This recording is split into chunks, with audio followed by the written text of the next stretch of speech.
ಪತ್ರಿಕಾಗೋಷ್ಠಿ ಮಾಡಿದ್ದೀವಿ.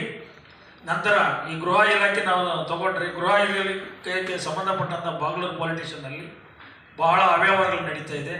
ಅಲ್ಲಿ ದಲಿತರಿಗೆ ನ್ಯಾಯ ಅನ್ನೋದು ಸಿಗ್ತಾ ಇಲ್ಲ. ಮೊನ್ನೆ ಸಂವಿಧಾನ ದಿನಾಚರಣೆ ಮಾಡ್ತಾ ಇರಬೇಕಾದ್ರೆ ಸಂವಿಧಾನ ದಿನಾಚರಣೆಗೆ ಅಡಚಣೆ ಮಾಡಿದ್ದಾರೆ. PK ಮಂಜು ಅನ್ನೋನು ಕಟ್ಟಾಸುಬ್ರಹ್ಮಣ್ಯ ನಾಯ್ಡು ಅವರು ಫ್ಯಾಮಿಲಿನೇ ನಿರ್ಲಕ್ಷ್ಯ ಮಾಡಿದಂಥ ವ್ಯಕ್ತಿ ಅವನು. ಅಂಥವ್ರನ್ನ ಕಡಿವಾಣ ಹಾಕಬೇಕು. ಆಮೇಲೆ ಅವ್ರ ವಿರುದ್ಧವಾಗಿ ನಾವು ಬಾಗಲೂರು ಪೊಲೀಸ್ ಸ್ಟೇಷನಲ್ಲಿ ಕಂಪ್ಲೇಂಟ್ ಕೊಟ್ಟಿದ್ವಿ. ಅವ್ರ ಮೇಲೆ ಇಮಿಡಿಯೇಟ್ಲಿ ಬಾಗಲೂರು ಪೊಲೀಸ್ ಸ್ಟೇಷನ್ ಅವ್ರು FIR ಹಾಕಬೇಕು. ಅವತ್ತು ಮಾಧ್ಯಮದಲ್ಲಿ ನಾವು ಪ್ರಚಾರ ಮಾಡಿದ್ವಿ. ನಾವು ಅವತ್ತು ಕಾರ್ಯಕ್ರಮದ ಸಂವಿಧಾನ ಅಡಚಣೆ ಮಾಡಿ ಯಾವುದೇ ಕಾರಣಕ್ಕೂ ದಲಿತರು ಊರಿಂದ ಹೊರಗಡೆ ಬರಬಾರ್ದು ಅಂತೇಳಿ ಬಹಿಷ್ಕಾರ ಹಾಕಿದ್ದಾರೆ. ಅವ್ರಿಗೆ ಕಡಿವಾಣ ಹಾಕ್ಬಿಟ್ಟು ವ್ಯವಸ್ಥಿತವಾಗಿ ಆಗಬೇಕು. ಆಮೇಲೆ ಅವನ ಮೇಲೆ ಸುಮಾರಿಂದ 20 ರಿಂದ 30 ಕೇಸ್ಗಳಿದೆ. ಅವನ ಮೇಲೆ ಪೊಲೀಸರು FIRಗಳು ಅವನ ಮೇಲೆ ದಾಖಲಾಗ್ತಿರೋದು ಆರೋಪಿ ಆಗಿದ್ರೆ ಪೊಲೀಸರು ಪಕ್ಕದಲ್ಲೇ ಕೂತ್ಕೊಂಡು ಓಡಾಡಿಸ್ತಾ ಇರ್ತಾರೆ. ಅವನು ಇದುವರೆಗೂ ಅರೆಸ್ಟ್ ಮಾಡಲಿಲ್ಲ. ಅವನ್ನ ಯಾವುದೇ ಕಾರಣ ಸುಮಾರು ಎಷ್ಟೇ ಇದೆ ಅದನ್ನು ಅಲ್ಲಿ ಲಂಚ ಕೊಡ್ತಾನೆ, ನಮ್ಮದೇ ಪೊಲೀಸರು ಫ್ರೆಂಡ್ಸ್ಗಳು ಮಾಡ್ತಾನೆ, ಓಡಾಡ್ತಾನೆ ಇರ್ತಾನೆ. ಇದು ಬಾಗಲೂರು ಪೊಲೀಸವ್ರಿಗೆ ಮತ್ತು ಆಮೇಲೆ ACP DCPಗಳಿಗೆ ನಾನೆಲ್ಲ ಮಾಹಿತಿಗಳು ಕೊಟ್ಟಿದ್ದೀನಿ, ಕಂಪ್ಲೇಂಟ್ ಕೊಟ್ಟಿದ್ದೀನಿ. ಹೋಮ್ ಮಿನಿಸ್ಟ್ರಿಗೂ ಕಂಪ್ಲೇಂಟ್ ಕೊಟ್ಟು ಕಳಿಸಿದ್ದೀನಿ. ಅದ್ರ ವಿಚಾರದಲ್ಲಿ ಅರ್ಜೆಂಟಾಗಿ FIR ಆಗಬೇಕು. ನಂತರ ಆಮೇಲೆ ನಮ್ಮ ಪಂಚಾಯತ್ ರಾಜ್ ಇಲಾಖೆ ಏನಿದೆಯೋ, ಈ ಗ್ರಾಮ ಪಂಚಾಯತಿಗಳಲ್ಲಿ ನಡೆಯುವಂಥ ಅವ್ಯವಹಾರಗಳು ಎಲ್ಲಿ ನಡೆಯಲ್ಲ. ಆ ಗ್ರಾಮ ಪಂಚಾಯತಿಗೆ ಏನಾದರೂ ಅಕಸ್ಮಾತ್ ಏನೋ ಪೊಲೀಸವ್ರನ್ನ ಕೇಸ್ ಹಾಕಿ ಒಂದು 500 ರೂಪಾಯಿ ಕೊಟ್ಬಿಟ್ರೆ ಇಡೀ ಪಬ್ಲಿಕ್ ಅವರಿಂದ ಕಾಸು ತಗೊಂಡು ಮಾಡ್ತಾರೆ. ಈ ಪಂಚಾಯತಿಗಳಲ್ಲಿ ನಡೆಯುವಂಥ ಅವ್ಯವಹಾರಗಳು, ಒಂದು ಖಾತೆ ಮಾಡಬೇಕಾದ್ರೆ 30 ರಿಂದ 40 ಸಾವಿರ, 1 ಲಕ್ಷ 2 ಲಕ್ಷ ದುಡ್ಡು ವಸೂಲಿ ಮಾಡ್ತಾರೆ ಈ PDOಗಳು. ಅವ್ರಿಗೆ ಕಡಿವಾಣ ಹಾಕಬೇಕು. ಆಮೇಲೆ ಅದು ಏನೇ ಕೆಲಸ ಮಾಡೋ ಕಾನೂನು ಚೌಕಟ್ಟಲ್ಲಿ ಒಬ್ಬರು ಮಾಡ್ತಾ ಇಲ್ಲ. ಆಮೇಲೆ ಕಾನೂನನ್ನು ಉಲ್ಲಂಘನೆ ಮಾಡೋದು.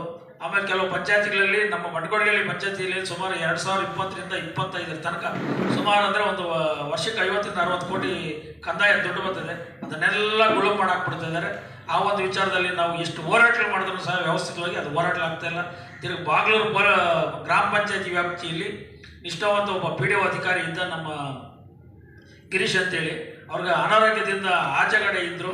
ಆಮೇಲೆ ತಿರುಗಿ ಬಂದರು. ತಿರುಗಿ ಇಬ್ಬರು ದಲಿತರನ್ನ ತೆರಿಗೆ ವಸೂಲರಾಗಿ ನೇಮಕ ಮಾಡಿದರೆ ಈ ಕೆಲವು ಅವ್ರ ವಿರೋಧಿ ಕಿಡಿಗೇಡಿಗಳು ಅವ್ರ ಮೇಲೆ ಅಪಪ್ರಚಾರಗಳು ಮಾಡಿ ಅಧ್ಯಕ್ಷರನ್ನು ಆದೇಶ ಮಾಡಿಬಿಟ್ರು. ಅವ್ರ ಹತ್ರ ಲಂಚಗಳು ತೊಗೊಂಡು ಅವ್ರಂತ ಹೇಳ್ಬಿಟ್ಟು ಅವ್ರನ್ನ ಸಸ್ಪೆಂಡ್ ಮಾಡೋದಕ್ಕೆ, ಆಮೇಲೆ ಅವ್ರ ಸದಸ್ಯರು ರದ್ದು ಮಾಡೋದಕ್ಕೆ CO ಲೆಟರ್ ಕೊಟ್ಟಿದ್ದಾರೆ.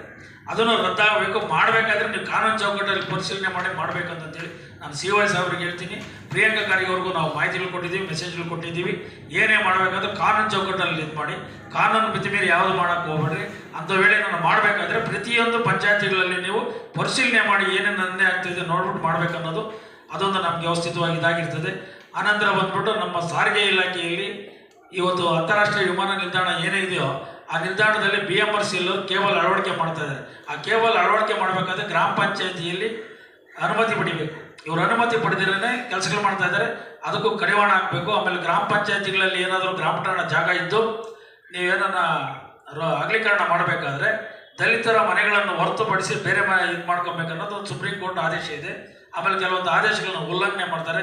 ಕೆಲವು ಗುತ್ತಿಗೆದಾರರು ಬಂದು ಅಲ್ಲಿ ಗಲಾಟೆ ಮಾಡ್ಕೊಂಡು ತಿರ್ಗಾ ಮೇಲೆ ಗುತ್ತಿಗೆದಾರ ರೌಡಿಗಳನ್ನೆಲ್ಲ ಜೊತೆಲಿ ಹಾಕೊಂಡು ನಮ್ಮ ಮೇಲೇ ಕೆಲವು ಕ್ವಶನ್ ಮಾಡಕ್ಕೆ ಹೋದರೆ ಹಲ್ಲೆಗಳು ಮಾಡೋಕ್ಕೆ ಪ್ರಯತ್ನ ಮಾಡಿದ್ದಾರೆ.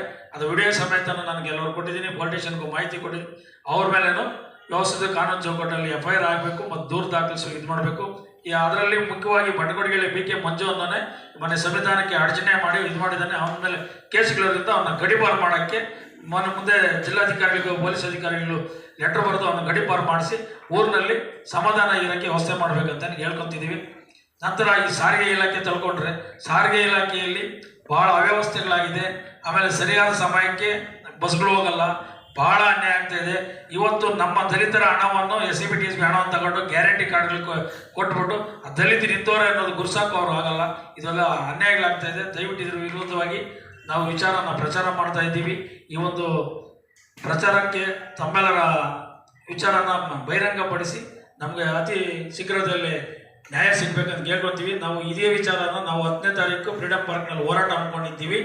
ಒಂದು 3-4 ದಿನದಲ್ಲಿ ಏನಾದರೂ ನಮ್ಗೆ ನ್ಯಾಯ ಸಿಗಲಿಲ್ಲ ಅಂದರೆ ಪುರಾತ ಟಮಟೆ ಚಳುವಳಿ ಮೂಲಕ ನಾವು ನ್ಯಾಯ ಸಿಗೋದಕ್ಕೆ ಹೋರಾಟ ಹಮ್ಮಿಕೊಂಡಿದ್ದು. ಅದಕ್ಕೂ ತಾವು ಸಹಕರಿಸಬೇಕಂತೇಳಿ ನನ್ನ ಮಾತಿಗೆ ವಿರಾಮ ಹೇಳ್ತಾ ಇದ್ದೀನಿ.